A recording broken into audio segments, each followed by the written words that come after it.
He's a nice person, kind to everyone, really good football player, varsity, had a big future in football ahead of him. We're learning a lot of brand new information about the death of a high school student, Jupiter, how long he was missing, the grieving classmates and teammates, and the stolen car, now a focal point of the investigation.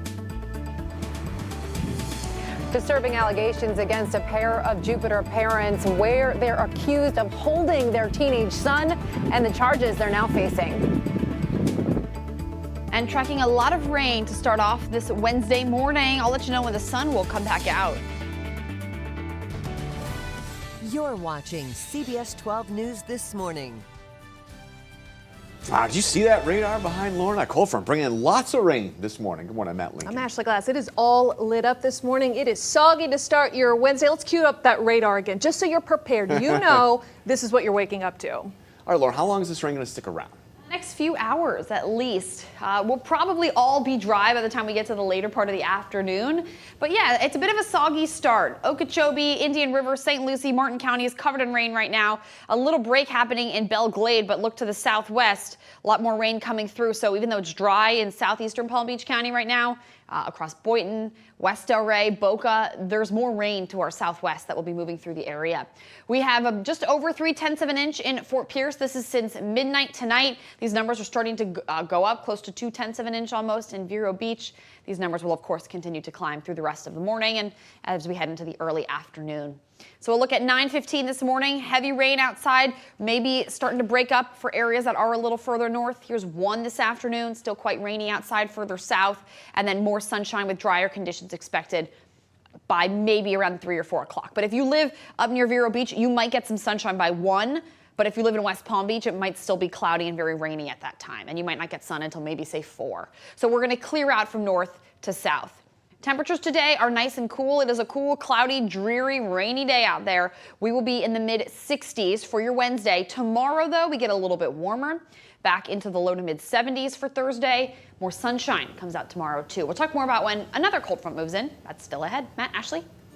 All right, Lauren, thank you. Taking a look at our roads, on-time traffic. Our traffic tracker southbound Australian and West Palm Beach, all clear there. We're not seeing any major problems on our roadways. 6:02 is the time this morning. We have new details about the death of a 17-year-old Dwyer High School student. Yeah, police found Tiger Campbell Rollins' body this week after family reported him missing. So we're learning from police that Rollins and 2 other people were riding in a stolen car from the Jupiter Isles apartments. Police say they later found that stolen car abandoned on the side of the road near alternate A1A and Donald Ross. And police say Rollins was one of 3 people who got out of the stolen vehicle and then entered a canal near where the car was left, and that is where police later found his body. We have team coverage on this morning on a story that has shaken this entire community. Yeah, our Madeline Montgomery spoke to advocates who work to steer teens away from trouble. Sam's on the live desk with a reaction from students about the death of their classmate. We want to start with our Kara Duffy, though, live from Jupiter Police Department. Let's start with the investigation. Kara, bring us up to speed. Well, Matt, Ashley, there certainly is a lot of new information to sort through this morning, and still so many unanswered questions like who were the other 2 people in that car with the teen, who was driving the stolen vehicle, and could those 2 others face any possible charges related to his death? Now, here's what we do know as of right now. This all started early Sunday morning. Jupiter police say officers were near the Jupiter Isle apartment complex for reports of several cars that had been broken into there. That's when they noticed a suspicious car driving around, so they followed it, watching it go from Jupiter to Palm Beach Gardens and back. They tried to covertly pop the car's tires, but that didn't work. Officers say they did not try to pull it over or chase it. Then they later found that same car empty with 3 doors open close to a nearby canal. It had been reported stolen from that same apartment complex where the car break-ins had taken place. Police say they searched that area for a few hours but found nothing. Keep in mind that same night the Rollins family had reported the teen missing. Police later confirming that the high school student was one of the 3 people in that stolen car.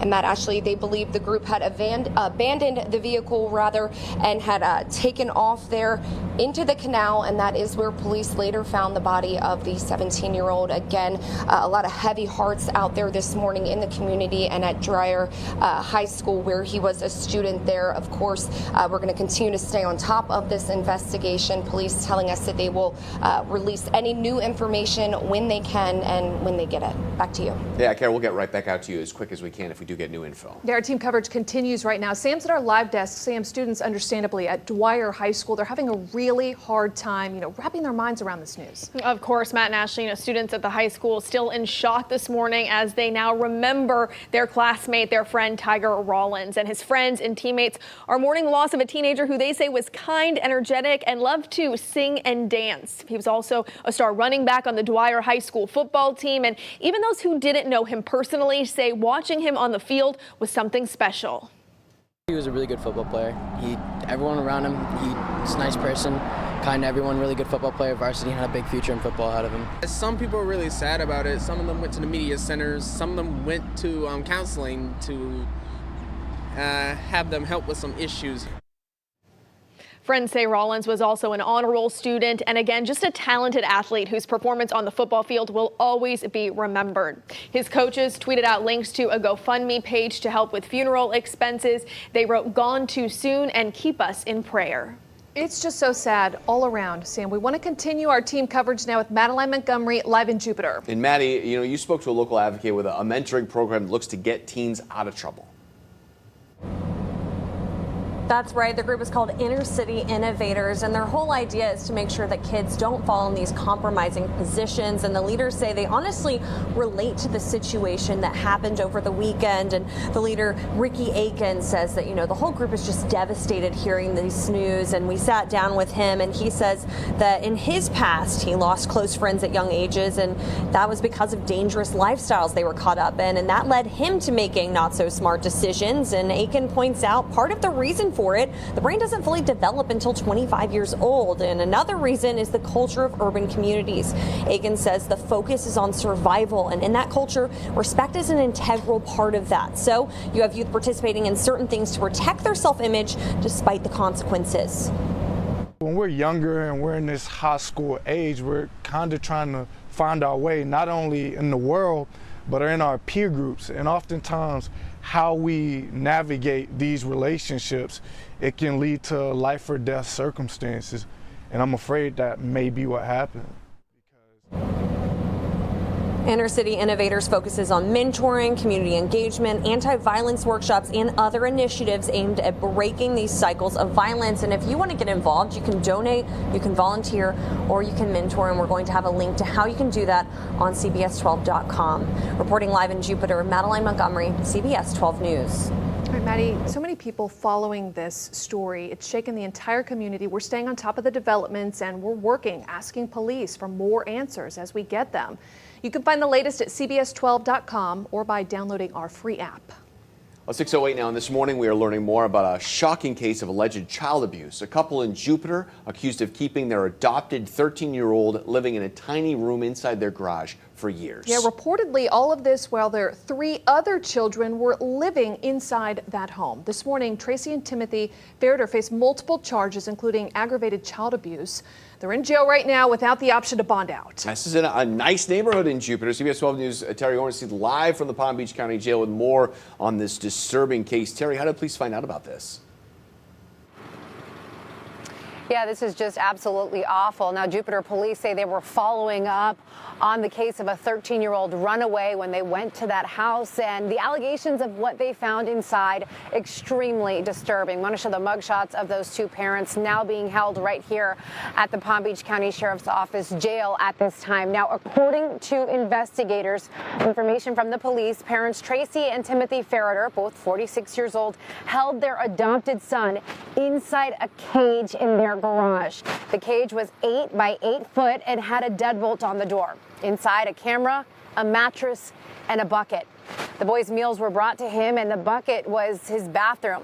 The mother claimed it was her office and storage space when police asked her what the space was. Now, investigators say the boy's parents still allowed him to go to school, but otherwise he was locked inside that cage.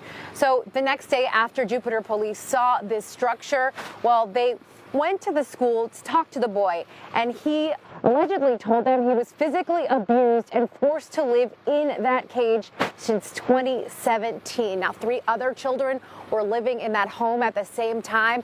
They were removed by Child Protective Services. Now, these parents are facing several charges, including kidnapping and false imprisonment. And again, they are being held right here at the Palm Beach County Jail with no bond.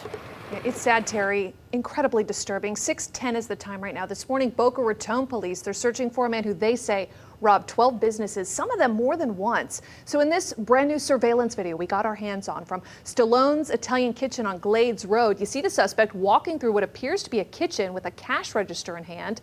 He grabs a knife, tries to pry the drawer open before taking off with the register. The owner's son says when he heard the alarm system go off on Saturday night, he knew they'd been hit. We got a call early in the morning, and then we had to come rush here, and the cops were here, the door was smashed, and we had a lot of cleaning up to do as the sun rises.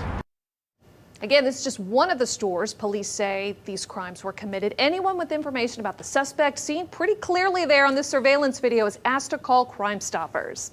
Still ahead as we're getting you ready for the Wednesday, had a big fail on COVID testing revealed just as the state's Surgeon General was moving right along in his confirmation hearings.